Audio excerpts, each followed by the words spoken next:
Check, check. Yeah. But leave the song on. Yeah, you know the funny thing is, turn it up. the funny thing about this song is that I love this song. Dino didn't even want to do this song. What? Because he started writing the riff, right? And he was like, fuck this. This song's. He goes, this song's. He's like, I don't like this riff. We're like, what the fuck are you talking about? So it was Raymond and I that convinced him to. She's like, keep writing this song. It's gonna be badass. Nice. He's like, no, this is a weak riff. That'd be just cool to spend the whole time going through each song, you know, the whole catalog. That'd be super nerdville, but it'd be cool. I got stories for each one. I know, I bet you do. Hey, what's up, everyone? Thank you very much for coming out. Good afternoon, good morning, Portland, Oregon. Hey, First Portland. ever Headbangers Con. Come on over. We don't bite, man. We're hanging out here with Burton C. from Fear Factory. Hey, Jose, how's it going, brother? What's up, brother? Hey, so come gather around. Thank you very much for coming out. Thanks to all the dudes and everybody behind the scenes for helping out. Really do appreciate all of your devotion to the craft, to the art of metal music. To celebrate the genre. It's the celebration, man. Our music is happy music, man. So it's full on. Even though Fear Factory may sound dark be dark, it's still happy music. It has a very positive message. It does, due to the graphic nature of this program. Listener discretion is advised. It might get scared, but you'll learn something now. Hell yeah, man. So welcome again. Thank you for coming out here to the first ever Headbangers Con. I'm happy to have Burton here. You can turn it down now. Are we leaving the music on? Oh, I guess they are. I can still hear it up here. Yeah, we got monitors. No, it sounds cool though, but I don't know if we were going the whole way or what. But there you go. Thanks. All right. Hey now, hey, check. Oh, hey now. So Burton C. Bell, I mean, welcome again to this panel. Are you living in Pennsylvania now? I'm in LA now. Okay. I'm getting married next month. And look at this guy getting married. I'm gonna do it again. This time for real. Okay. Wait, how many times have you been married? Oh, it's my second one. Okay, that's cool. And luckily, all my children are with one woman. All right. Are you sure? Positive. Wait, how many kids? How many kids do you have? I got 3 kids, man. 3 kids. Give it up for 3 kids. Yeah. For someone who never wanted kids, I got 3 of them. Look what happened. 2 dudes? No, 2 chicks and a girl. So, 2 chicks and a dude. My oldest daughter's 12, and then my son is 10, and then my youngest daughter's 9. Are they cool? They're great. Yeah. And they just got rave reviews from their parent-teacher conferences. Oh, I love that. So it made me feel good. Have you? So when you go to these parent-teacher conferences, do they know that you're some metal dude? They know of me. Like for instance, Violet, my eldest one, her language arts teacher, her husband is a fan. Oh, cool. So she goes, you're in a band? I'm like, yeah, that's what I do. He's like, yeah, my husband's really a big fan of yours. I'm like, well, next time we on tour, I'll let you know, and I'll hook him up. If you give my daughter an A, I'll get you into to the show. I actually, for instance, my kids' elementary school teacher, their PE coach is a big fan, Mr. Black. Oh, Mr. Black sounds way metal. He came to a show in Reading, and we had dinner together, and my kids were there, and he's a big fan. So whoa, it's crazy, I'm in this. I'm almost 50, and that's what happens. I've gotten around apparently, and our music stretches everybody, and everyone listens to music, and once in a while you come across, even a little town I live in, you'll come across a fan. It's like crazy. Hey, how mad were you when the TV show Fear Factory came out? I was pissed. I was like, wait a minute.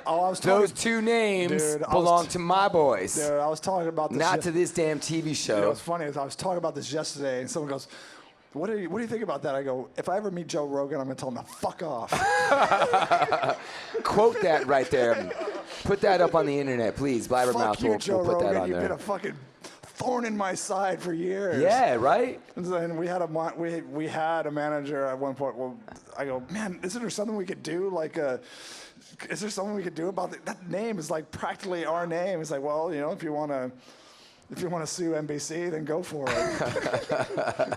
It's like I don't have that kind of money. Well, there's still the future, coming to some money. I'm gonna sue that damn NBC for that show that's not on anymore. At least they could have played our song or something. Yeah, right. Well, that's all I wanted. Did you ever watch an episode? I did. It's horrible. I always get cringed out, man, when the roaches or like bugs and stuff. I can't handle that I can't stuff. deal with that shit either, man. That's harsh. And when it comes to like food, the stuff they eat, like it's like the textures. That just grosses me out. What is Burton C. Bell's favorite food? I love pasta. Pasta, all right, pasta lovers. two people, three. I know Damn. it's not very healthy, but I love it. But I love. Well, what food. kind of pasta? I mean, pasta is like a huge thing. I mean, what's your? I love the sauces. I love a really good red sauce. Like more like an arrabbiata, spicy. I love spicy food. What's your background? What? Oh, my white. No, I mean, aren't you something? I mean, isn't there something in there? Well, my mother's side is German and Czech, and then my father's side is just Scottish. Okay. So all Anglo-Saxon. So. Have you ever done any of those DNA tests? Not yet. No, I don't really care to. I did one. And did you? Yeah, because you weren't sure if you were Hispanic or not. No, well, it's funny. Hold on, because this is cool. Because I was raised on the Mexican border in Arizona, and I feel and I feel very brown, very Mexican, and I always been made fun of. They used to call me, all sorts of names because I was like dark skinned. Yeah, kids are mean. Yeah, well, I used to go Blaxican, Jobu, all sorts of, because I was a paper boy, and in Arizona, driving my bike, and I would just be blackened skin, toast, and everybody would make fun of me. But so I thought I was always Mexican. I did this 23andMe, and I found out that I was 63% Northern European. Whoa. And it's my dad's a French Irish white dude. So I found out on the radio doing my Octane show, and I got the email, and I was with my wife and my friend Eddie from King, and I was like devastated. I was like, what the fuck? I thought I was Mexican, like real hardcore Mexican. And I was 32% Native American, which is Latino descent. But then I said something on the air like, oh my God, I'm white. And then I said, oh my God, I'm gonna jump off a bridge. And I was kidding. Right? Okay. But I got a bunch of tweets. Jose, you used to be cool. Now you're a dick. Well, you're mad because you're white. I was kidding. I know. People take themselves too seriously these days. They really do. It's a drag. There you go. 63% Northern European. I'm probably more Northern European than you, bro. You probably are. Did the first time I meet you was in Memphis? Or? Yeah, okay. I wanted to bring this up. I love how I have no flow for my interview stuff here. I'm just going. But the first time I met Fear Factory was in Memphis, Tennessee. And I used to work at this FM rock station, WMFS. And I was going to graduate school in Tennessee, Memphis, to be a doctor of pharmacy. And really? Yes. Wow. What? I told you this before. Maybe we were drinking. I'll tell you right now, real quick. I'm a chemistry major, University of Arizona. That's where I started college radio when I was 18 years old. Jose. So 4 years at U of A in Tucson, 4 years of college radio. I went to graduate school in Tennessee for pharmacy. I got a job at the big FM rock station there. Right. And then I started a metal show there, 2 hours on Saturday night. It was super cool. And then, so Fear Factory came up because you guys were playing the New Daisy Theater in Memphis on Beale Street. That's right. And downtown Memphis. And so Christian and Dino came up to the studios that Friday. I think it was a Friday. Yeah. And they came up and we did an interview. The guy that was on the radio, like one of the main DJs, was there, and I was kind of like a little background dude because I did the metal show and Fear Factory was there. So then we were on the air, and then I said something funny to Dino. I was like, hey, let me sing a song with you guys. And he was like, you can't sing. And I was like, no, but why not? And then what if I try it out right now right now on the radio? And he was like, oh, well, let's do it. And everybody thought, oh, let's do it. So then I did a piece of Edge Crusher. And Dino was like, oh, it sounds cool. Come up tonight and sing it with us. I was like, oh, my God. So then I get to the dressing room, and I remember saying hi to Dino. This is like I met him now the second time that first day. And I felt like I was already cool friends with him. And then I met Burton in backstage right before the show started. And Dino was like, oh, yeah, I forgot to tell you, Burton. This dude's going to come up and sing with you. And he's like, who are you? Like, what the fuck? Who are you? And then you gave me this look, and you looked at Dino like, what? What's going on? And yeah, like you didn't tell me. And then I felt awkward. I was like, oh, this is weird. And then you were like, oh, well, what song? And then Edge Crusher was like, well, what are you going to do? What parts? And I was like, I could do this parts. And then we kind of talked about it real quick. And you were still kind of like, I don't know. So we don't really, I mean, it's weird to have people come up on stage with us. It's weird that it happens. At that time, that was the first time for Fear Factor. It was. And so it was weird, okay? So then the song comes up, I get up there, and I'm so into it. I love Fear Factory so much. And then it was like, break off the edge, crusher. And I was fucking, we were doing it. And at one point, true story, okay? I love telling this story when I have time to tell. I remember we were on stage, and I was on one monitor like this. Yep. And then you were on the other one, and I was on this side too. I remember looking at you that way. And the stage is right here, and I was like, break off. And remember the break of the edge, crusher. Remember? And that one part, I was looking at you, and we were looking at each other. We were smiling. I was holding. I was like, oh my fucking God. I'm singing on stage with Burton C. Fear Factory. That was killing it, man. You were doing great. That was the very first time I was ever on stage with a band. That was the first time ever, dude. And I was so amped up, so hyped up on that. It gives me goosebumps right now. Like it was a good day, man. It was a really good day. It was a cool experience. And then that started guests coming up and singing that song with you. For that song, you started it. There you guys go. Now you guys know that the history. This day in Fear Factory history. Yeah, because Edge Crusher, you famously have a bunch of people come up and help sing that song. Usually that's our crowd song. So we get everyone in, but Jose started it. Yeah, that was cool. So that was 1990. I remember that. I was looking at you, and it's like, wow, this guy's fucking killing it. Well, you smiled. He smiled at me. So remember I said it was weird and everything. I felt like, oh. And then that one smile, we locked smiles, and it was like a bromance moment. It was like a cool moment, you know. It was great. I had like heart emojis and shit coming out of my eyes.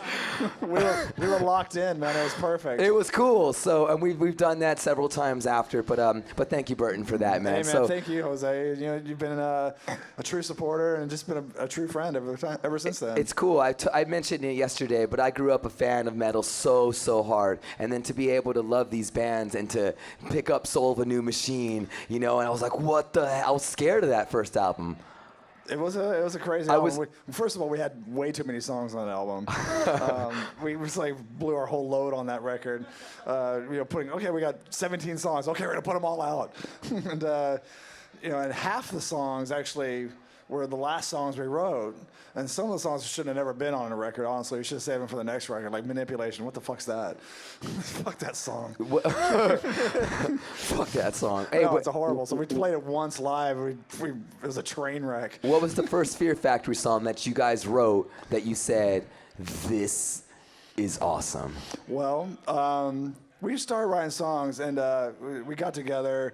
You know, Dino and I we were roommates first, and so we had a very similar, not similar taste in music, but the one band that we connected on was Godflesh. Oh, nice. Godflesh. Very cool.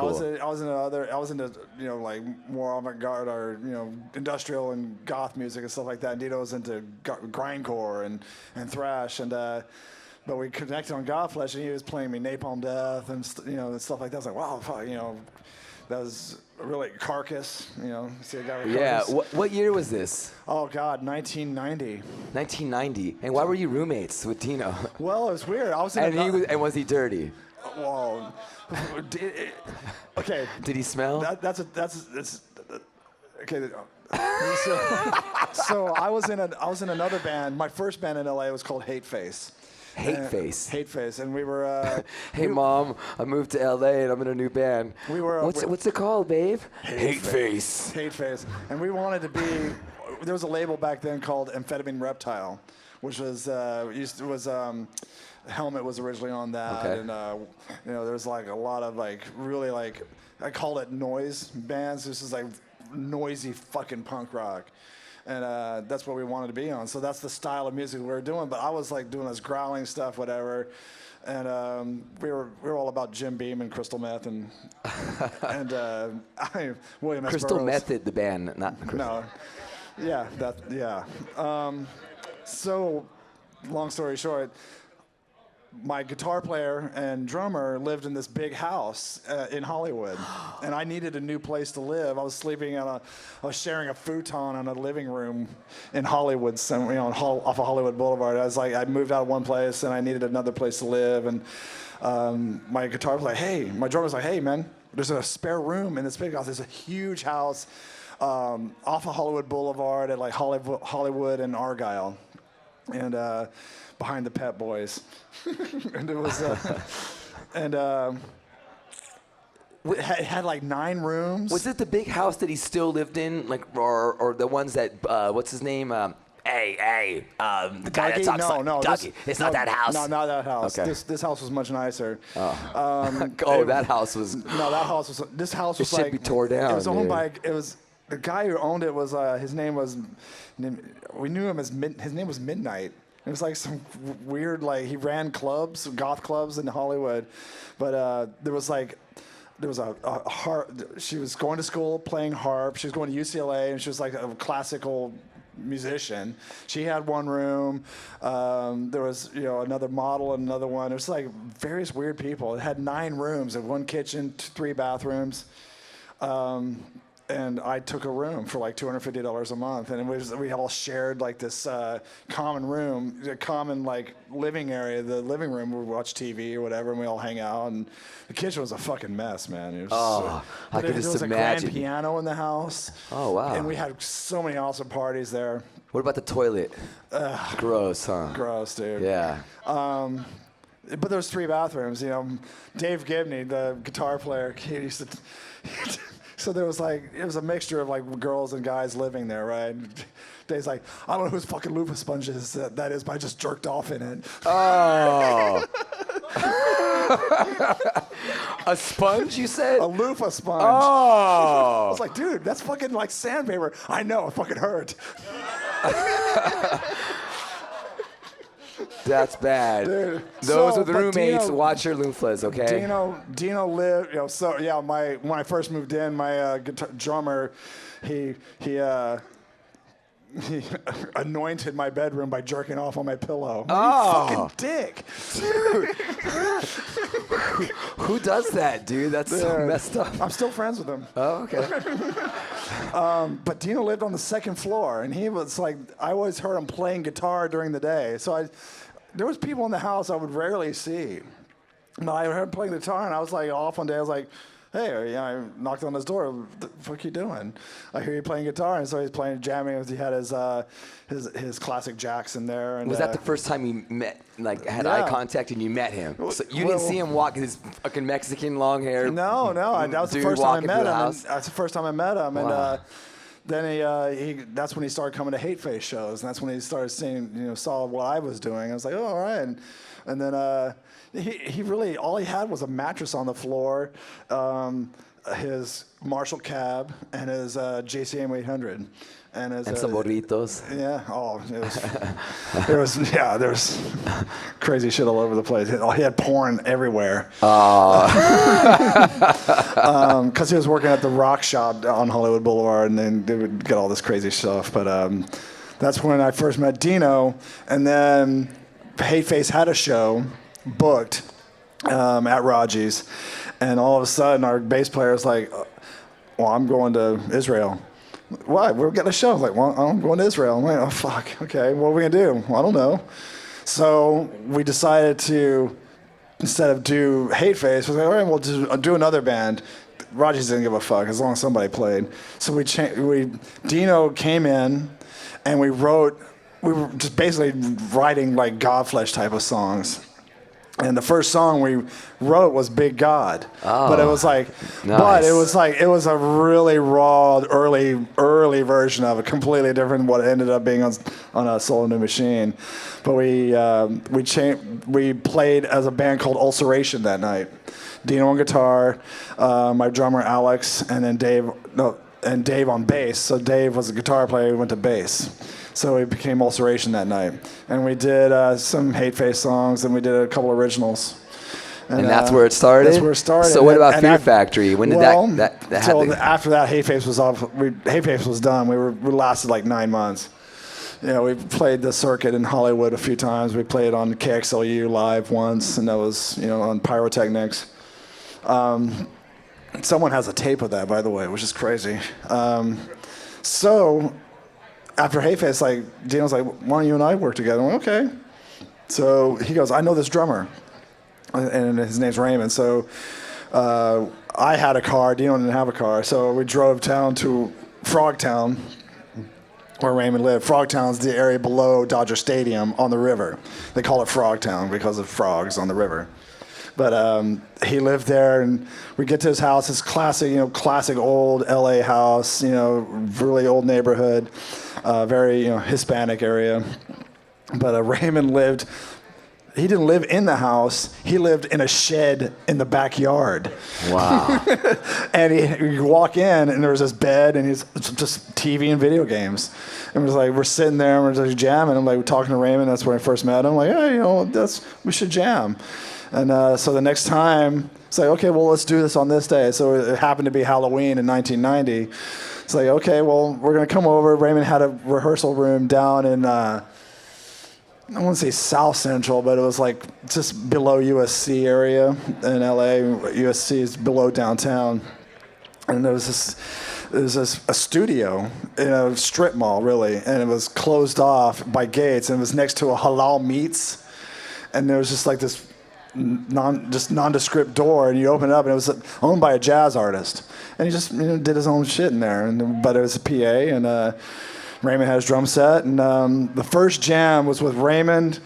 It was his band was called Extreme Death, and it was the first jam was with him and the guitar player of that band, Chiron, and Andy, the bass player, and it was me and Dino, and Dino was playing all this stuff, and Chiron couldn't wrap his head around it. And it's like, first of all, Chiron had fingernails that were so long. Like, dude, how are you playing guitar with those? It's like, I mean, they're cool looking, but they're really long fingernails, all pointed, like Dracula style.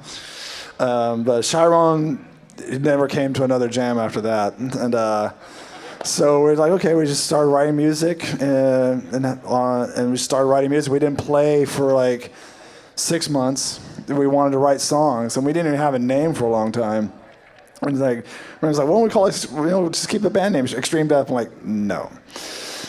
So we all, at that time, we all had to move out of the house, and so because something happened, someone bought the house, we all had to move out, and so Dino and I found an apartment not far from there, and we got a one-bedroom apartment with another guy. So 2 of us were sleeping in the living room, and we were split, once in a while we'd all change the bedroom.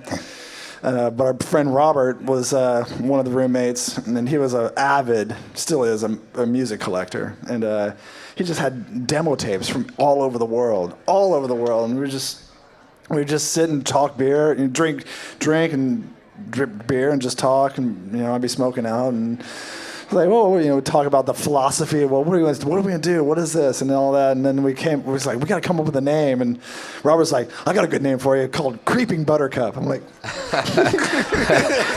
Creeping Buttercup. Creeping Buttercup. I'm like, good name, but wow, that would work these days. But I can imagine a band called Creeping Buttercup now. But no, that's not the name. We're just, Sawed-Off Shotgun was one of the ones that was thrown out there. I was like, that's not feeling it. But Robert had this demo tape somewhere, Scandinavia somewhere, but it was called Fear Factory. And that's what they named it. I'm like, whoa, that's a cool name. So we fucking stole it. Wow. And we created an entire philosophy. Well, what is a fear factory? I'm like, what is a fear factory? Okay, the government can be a fear factory. Public education can be a fear factory. The church is a fear factory. Wow. And so that's how we started. It's like we created a whole philosophy around it. And that's where we built it up. And now you're a cult leader. The cult leader. My minions are many. Wow, that's cool. I don't think I ever see. I don't get a chance to do long form interviews because on the radio it's just like they want to hear music. Shut up already, talk. Play some music. And but it's cool to sit here and talk to some of my favorite bands about all this cool stuff. That's a deep cut of a story right there, isn't it? That's a real deep cut. Did that band ever come after you? No. They probably felt so bad. It wasn't I don't think it was a band name. Oh, it's just a title, it was an the album? title of the demo. Oh, okay.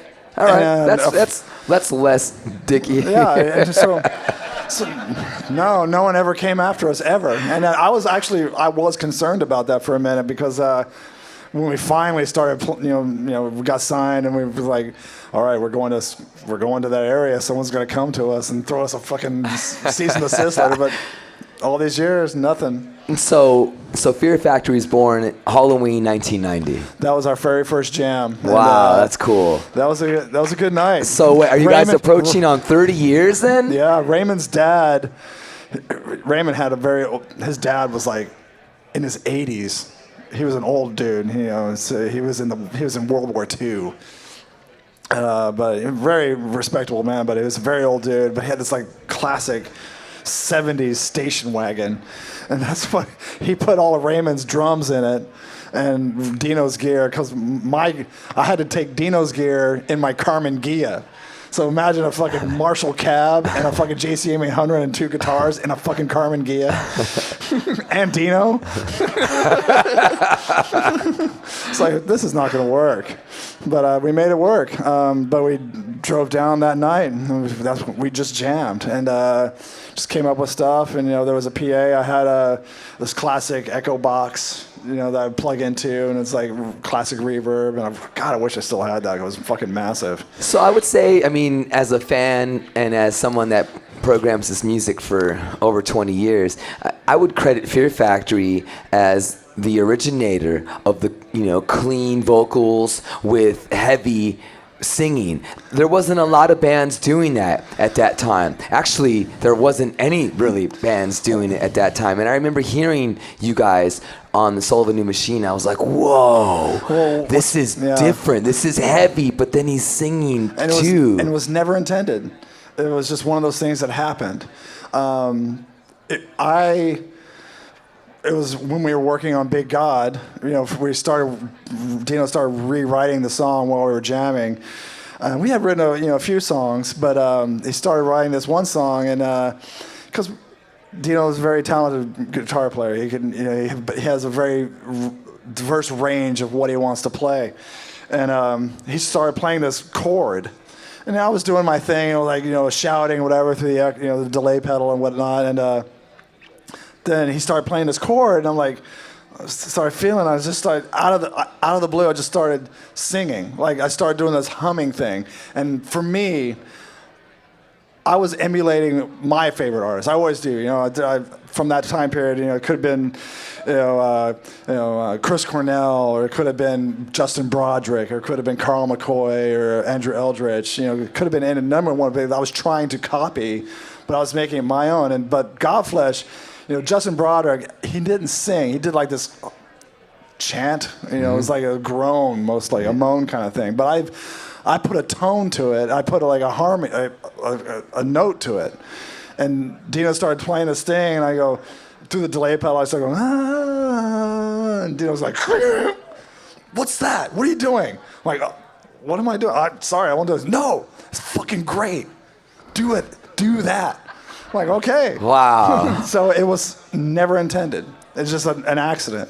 What part in Big God? Can you do it? It was no remorse for the pain. Look into the eyes of death. It was that part. Oh yeah. No. Yeah. Yeah. Oh yeah. All right. I was trying to remember where you were doing it. Good. So wow. That was the first song we did it on. Yeah. And Dino's like, so what the fuck are you doing? Exactly. And cool. Because of that, they didn't know where to put us in LA shows. We started playing. When we started playing, it was all about the backyard gigs. Because the death metal scene back then, unless you're like Sepultura, that's the only death metal show you're gonna see or heavy band you're gonna see. But when it came to like independent artists and local artists, no club wanted you. You had to play backyard gigs like downtown. It was either a warehouse downtown or South Central LA, somebody's backyard. Raymond's family's backyard with the piñatas and all the little kids. We played an X-Men party in Highland Park. I remember it was just fucking crazy. It was like I was standing on Dino's cabinet. and people just like, we're in a backyard, grass, underneath like a carport. Wow. I remember the first show we did was in somebody's backyard near Raymond's house, actually, in Frogtown. And, dude, it was like everyone was standing against the wall, and we're playing in the driveway in front of the garage. And every time Dino stepped on the grass, he'd fucking shock himself because it wasn't grounded. So it's like, and I just faced Raymond the entire show. Hey, I know this is going by pretty quick, Burton, but I want to get to a couple things. If you guys have some really cool questions, maybe in a couple of minutes we can get a few of you to come up, but I just want to go through a couple more things. Give me an update on Ascension of the Watchers. Well, Burton C. Bell is the singer of another band for many years now. Yeah, it's been since 2004. Yeah. But this is the first record we're going to be putting out in 10 years. The last record was on Al Jurgensen's label, 13th Planet, in 2008. I remember that. We just had a very successful pledge music campaign, and raised our goal. We weren't asking for, we didn't need a lot. We just wanted to record it. And so in January, we're going to record this record in Wales, and so I think it's going to be distributed through Cargo independently. Nice. So that's happening. Very happy about that. The record's going to be called Storm Crow. And what's the direction in case people don't know what Ascension of the Watchers is? Well, this next record's going to be more sonic, but it's very... More sonic, like tater tots? Yeah. Sonic? It's sonically... Sonic, the restaurant, slushy, the Coke Frosties. Fuck. I would say more guitar-driven. Okay. But it's... If you're a fan of Fear Factory, and if you've seen interviews or read interviews about me, you know that my background is more like industrial, more ambient or electronic kind of stuff, and so that's where this comes from, like goth style. So for lack of a better term, it's like a gothic Pink Floyd. Nice. I want to ask you another question too, because I'm a big fan of Geezer Butler, as we all are. We should be. Dude, Geezer, the bass player from Black Sabbath, and he put out 2 albums in the 90s. One was with Burton C. Bell, the first one, his first solo album, Geezer's first solo album, GZR Plastic Planet. Plastic Planet. And Burton C. Bell was vocals for that entire album. That was great. Real quick, how did that happen? So, Fear Factory had just finished recording and mixing Demanufacture. So it was 95. And we were in London doing press before the record came out, because it was like 2 or 3 months before the record came out. So we're doing press in London, and before I went there, our manager at the time was contacted by Geezer Butler's manager, Gloria Butler, and she was looking for singers, and so he said, "Yeah, I got a singer that we just finished a record. He might be available if he wants to audition. I can get him to audition for you." So Geezer Butler sent me a demo tape of some songs. It was like 4 songs of like demo stuff. I sat and listened to it. It's like, well, you're gonna be in London, you're gonna be in England. While you're there, why don't you just go audition? I'm like, okay. So I listened to the songs, and I came up with some ideas for this one song, and I was like, okay, well, we're gonna do this. But when we were in London, they paid for my train to Birmingham, set me up, picked me up, and I got picked up by their their assistant. And went to Geezer Butler's house. And I'm like, holy fuck, I'm going to Geezer Butler's house. I'm the fucking Dark Lord, man. You were sleeping in couches with lice, probably. No, exactly. Bed bugs. I was actually homeless at the time because of the earthquake in '94. I was still homeless, and I was still doing a couch strip and all that stuff. But so. He goes, well, I met Geezer and his big-ass dog, and I met his dog, and, he goes, we talked for a while and had some water, and he goes, okay, are you ready to do this? I'm like, yeah. So we went up to his attic, which was he turned his attic into a studio, and it was a fucking Black Sabbath museum. I'm like, oh my God. I was like, there's gold records of fucking Black Sabbath this and Black Sabbath that, and his bass that he played from the very beginning. And I go, oh my God, Sabotage, that's the first fucking record I loved. He goes, really? You love that record? I'm like, yeah. But he showed me how to work it. It's like, okay, here it is. Record yourself. And I'll be downstairs. So I auditioned by recording myself. It was Giving Up the Ghost was the first song I did. Love that song. I got these great ideas. I'm going to record this. And after I recorded it, he goes, okay. And, he didn't listen to it. He just put me back on the train back to London. And when I got back to London that night, I got a phone call at the hotel, and he's like, "You're in." Wow. And, that's so cool, man. And he auditioned like Devin Townsend and the guy from another I can't remember the band, Aggressor or something like that. I don't know. A few other, he auditioned a few other people, but I got it, and the rest was history. Wow. What was your favorite song on that Geezer album? I love, Giving Up the Ghost was great. Try to give up the ghost. That's like your Elvis. And what was weird was it's the first time I ever had to sing to somebody else's lyrics. He goes. I go, you got lyrics for these songs? So yeah. He goes, he gave me like 10 sheets of lyrics. I go, well, what's this song gonna do? I don't know. You figure it out. Oh. They're lyrics. You use them. So wow. I had to pick the lyrics. I had to pick the lyrics. So, okay, this one's gonna go with this one, and this one's gonna go with this one, and this one's gonna go with this one. Wow. What about Drive Boy Shooting? That's a sick one. Yeah, that was a fun one to do. Paul Northfield was the producer of that one, and he was a great guy, and he was very, very helpful in doing, helping me go through this, because there's a lot of stuff. It's like, wow, what are we gonna do? I'm like, well, let's do this. Some classic Burton C. Bell right there, man. It's so cool to hang with my brother here from Fear Factory and so many bands. It's always a pleasure, man. And Fear Factory, we have a new record's done. It's delivered to the label, and once we're just trying to, we got some technical difficulties, and once that's finished, the record's gonna be called, it's come out. It's gonna be called Monolith. Nice. Technical legal difficulties? Legal. Yeah, technical legal difficulties. Legal difficulties. It's all bullshit, but it'll be handled. Monolith. Monolith is the name of the album. I can't wait. Dino is saying that it was all done, and he was really excited about it. It's a great record. Hey, you want to see the album cover? All right, yeah. Can you zoom in? Let's see. Hold on. I'm just kidding. What's up, Ticker? See if I can find Hey, it. so we have some time for some questions as well. So if you guys want to come up to the mics on Bill, on any side or either side, or what is it? All right, cool. Let me just, I'm going to see this album cover. Is this the album cover you're talking about? Yeah. Naked picture. Sorry. Hey, hold on. I'll come back over here. Was that some foot fetish stuff in there? I'm just kidding. You know me, man. It's great. Oh, he's looking at it. Oh, nice. Check this out, Headbangers Con. Oh, that looks cool.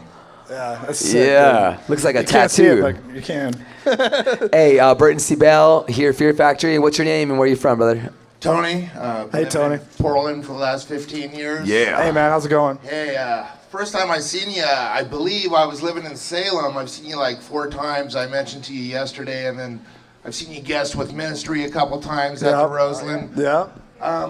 I believe the first time I saw you was with Sick of It All and Biohazard. Biohazard. That was our first American tour. And it was just a West Coast tour with Sick of It All and Biohazard, and they were flip-flopping headlining. But pretty much Sick of It All was headlining. But man, I saw some stuff on that tour that'll never leave me. Yeah, I couldn't really remember the show. I think I'd been up for a week, and like the second time I saw you, I'm like, wait a minute, I seen these guys with Sick of It All. They're like, you guys were like the first band that I'd ever seen with a mixing board up on stage. Yeah. And I'm like, what the fuck is this? What was awesome about that tour is that I learned a lot about being a frontman by watching Lou Kohler. Lou is a fucking, first of all, singer from Sick of It All. What a wonderful human being, yes, and a sick frontman. And that band is just so fucking tight. And they just put out a new album like this past Friday, I think it was, or they're about to put out a new album. Yeah, but I learned a lot. We all learned a lot by touring with those two bands, because their stage presence, their interaction with the crowd, we learned a lot, and owe a lot to them. Really. Probably toughened you up too. Some New York bands coming in. Oh, there's this one show we did in Mesa, Arizona. Yeah. Fucking shithole of a place called the Mason Jar. The Mason Jar. Yeah. It was a shithole, but for some reason, they always, sick of all the scene attracted skinheads. And Pete was not a big fan of Nazi skinheads, and not many people are. And so there was this like skinhead fucking standing in front of the stage, just doing this the entire show. And Pete finally lost it. Just fucking gave it up. Just like gave his guitar to his tag and just fucking jumped the dude. Just fucking straight up jumped him. Melee ensued. It was like chaos. You can imagine, like, it was like a big, like, dust cloud of fucking fights. Fucking this guy named Minus was touring with them.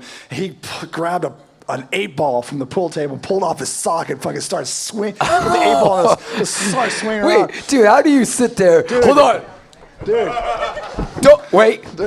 Dude, he was that fast, dude. And then you have to put the sock inside. Hold on. Flip. All right, the now fight, I'm ready. The fight went it's a from long the front, time to get a sock. The fight went the front stage. It was like 30 people involved in this fight. Went from front stage to the pool table and started heading to the merch booth where I was at watching. It's like, we gotta get the fuck out. we packed all our shit up and we were leaving as we were leaving the venue when the cops and the fire trucks showed up. Wow. We're out. That's we didn't even good. get paid for that show. Like, fuck that. Another question for Burton C. Bell. I know we have a few minutes left, a couple minutes. Anybody's got a cool question for Mr. And I love always saying your full name. Burton C. Bell. Yeah, Burton C. Bell. People always like, why do you say it like that all the time? A lot of people, it kind of, I started doing that in high school, and I even because I'm always wanted to be a writer, and so I was like, I gotta have a good name for a writer name, and the senior yearbooks, I started signing soon to be famous signature Burton C. Bell. I knew back then. What high school was that? That was in Virginia, Northern Virginia. So you went to Herndon. school in Virginia? Well, my last 2 years, yeah. I'm born and raised in Houston. Oh, okay. I thought you were Pennsylvania, dude. Well, I've been living there the past 14 years, 15 years. Raised so a family. Houston, Texas. All right, come on now. Yeah, Nobody's from got Texas. local boys all over the place. Oh, there you Jason, go. yeah. One right or two. Okay. Yeah. I'm not a Texans fan though. I'm an Oilers fan, and since they left, it became the Tennessee Titans. Fuck that. so I became a Steelers fan.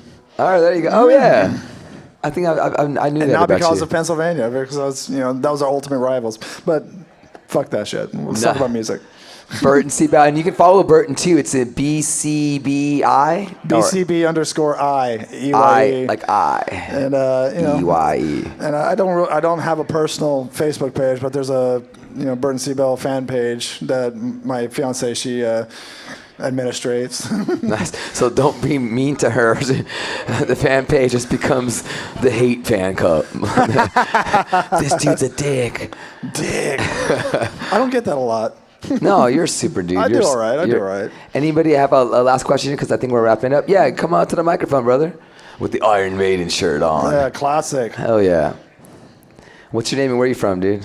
I'm Raymond. I'm from Salem. Hi, man. Hey, so besides being a huge Fear Factory fan, I'm also a big fan of your band City of Fire. Oh, so many. Is there any plans to do anything more with that? No, that band imploded. But that was a lot of fun doing that. That was really extended my range into doing it's basic rock music, really. But it's the first record was really good. I enjoyed doing that. The second record that never came out was amazing. But there's some fucking amazing songs on that. And it's not ever coming out? No, the guy who was like backing the whole thing just became a huge. He's from Canada. He's some kind of Canadian. He's a Canadian. He's from Canada. Well, he's like he's a Canadian businessman. That he's had all sorts of fires in the, little. I don't know.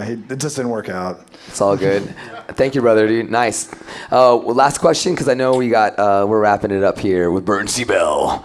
Anybody else? Thank you, everybody, for showing up. Yeah. I really appreciate it. Yeah. Unfortunately, an interview with me is more of a conversation because my non sequiturs are just nonstop. No, this is it. This is this is way easier and way cooler, man. So again, as you know, big fan of this dude in your band for a very long time, and I will always continue to support Fear Factory, my brother. And nothing but love for you, man. Hell yeah, man. Burton C, everyone. Thank you, Headbangers Con. Yeah. Next panel we have is with Dave Ellefson. We're going to do part 2, and then we're going to be doing another one with Morgan Rose a little bit later as well. So thank you very much, Headbangers Con. Enjoy yourself. Use the facilities, wash your hands, eat a cookie. I don't know.